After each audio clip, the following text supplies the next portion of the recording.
Itu kalau kita lihat contoh Bang, kita lihat agama. Semua agama selalu mengajarkan ada yang baik, ada yang buruk. Dan jika engkau mau melakukan hal yang buruk, maka akan ada ganjarannya. Istilah neraka misalnya, itu menciptakan fear. Jadi kalau saya beragama, sebuah agama, katakanlah saya agama Kristen, kemudian saya berpikir bahwa agama saya ini barangkali kurang cocok buat saya, dan saya mau berpindah agama, saya nomor satu akan melihat, aduh, saya ini sudah kurang ajar, saya ini bisa masuk neraka, satu. Kedua, yang jadi pertimbangan adalah keluarga, bagaimana dengan ibu saya, bagaimana dengan kakak saya, bagaimana dengan saudara saya. Ketiga, society, bagaimana lingkungan-lingkungan teman saya yang seagama kalau saya mengambil keputusan ini. Bagaimana kalau saya mau berpikir secara free, menjadi free thinker.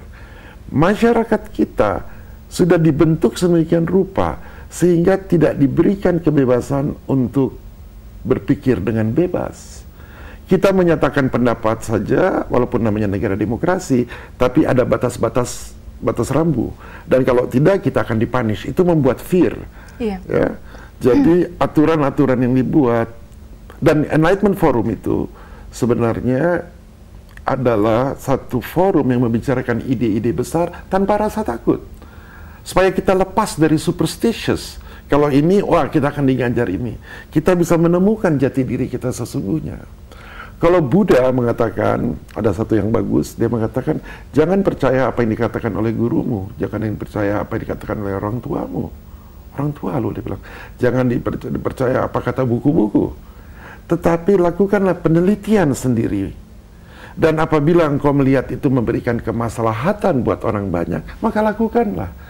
Jadi dia mengajar kita sebenarnya kalau dari situ untuk mempunyai keberanian berpikir bebas, yang bertanggung jawab. Jadi kan harus logic, reasonable, ada evidence. Ya. Dalam segala hal, bukan katanya. Dan kalau kita berbicara katanya, maka kita menjadi manusia yang superstitious dan penuh of fear. Jadi Pak Richard, bagaimana kalau misalnya saya atau keluarga saya atau masyarakat di sekitar kita yang sudah hidup lama sekali dalam fear, dalam ketakutan yang demikian dasar sehingga sebenarnya apa yang berada di alam bawah sadar itu kan mungkin banyak sampahnya, banyak fear juga. Bagaimana cara kita untuk terbebas dari fear? Apakah ada teknik atau metode yang Bapak temukan? Ya, pertama orang-orang tersebut harus menemukan informasi itu bahwa ternyata ada pikiran bawah sadar.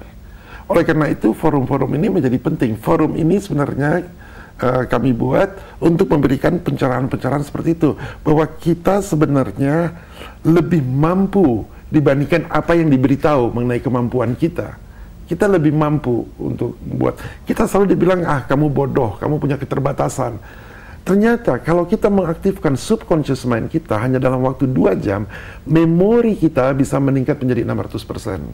Saya memberikan workshop memory power hanya dalam waktu 2-3 jam, kemampuan membaca kita naik menjadi 250%, garansi itu. Ya, garansi dalam 2 jam naik 250%. Ibu Mari pernah ikut ya? Iya, pernah. Lalu memory power juga bisa naik 600%. Tapi kalau pakai pikiran sadar, itu tidak bisa. You harus pakai pikiran bawah sadar. Saya ambil contoh ya, saya punya pembantu rumah tangga di rumah, anak muda umur 19 tahun. Kalau saya bilang tolong belikan barang A, B, C, D, saya kasih 4 item saja, 4 jenis barang. Waktu dia pulang dia lupa, mungkin dia hanya beli 2 item, 3 item. Lalu saya berikan teknik kepada dia ya, mengenai memory power. Ya, ini anak juga buta huruf, jadi nggak bisa nulis ya. Berikan mengenai memory power, lalu saya sebutkan, saya ingin beli ini, 10 item. Ya, dengan memanfaatkan 90% subconscious mind dia pulang dia bisa perfect, dia bisa beli barangnya 4 item atau 10 item, dia bisa lakukan itu. Barangkali nanti kita bisa melakukan lain waktu ya, kalau Ibu Mari tahu ya, di seminar biasanya saya akan buat demonstrasi gitu, ada berapa orang di situ, 40 orang, masing-masing sebutkan namanya, lalu bertukar tempat duduk, kita bisa tahu namanya siapa. Atau mereka menyebutkan item apa saja, yang satu menyatakan seismograf, orang kedua mengatakan lampu, orang ketiga mengatakan hipnosis, orang keempat mengatakan sexuality, orang kelima mengatakan mental, orang keenam mengatakan lampu. Nanti tanya, Orang ke-18 mengatakan apa? Kita orang ke-18 mengatakan ini. Jenius bukan, karena kita menggunakan subconscious mind kita. Jadi you lihat, kalau pendidikan kita di sekolah mengajar anak-anak dari umur 5-6 tahun, subconscious mind-nya, anak-anak kita menjadi anak-anak yang sangat cerdas.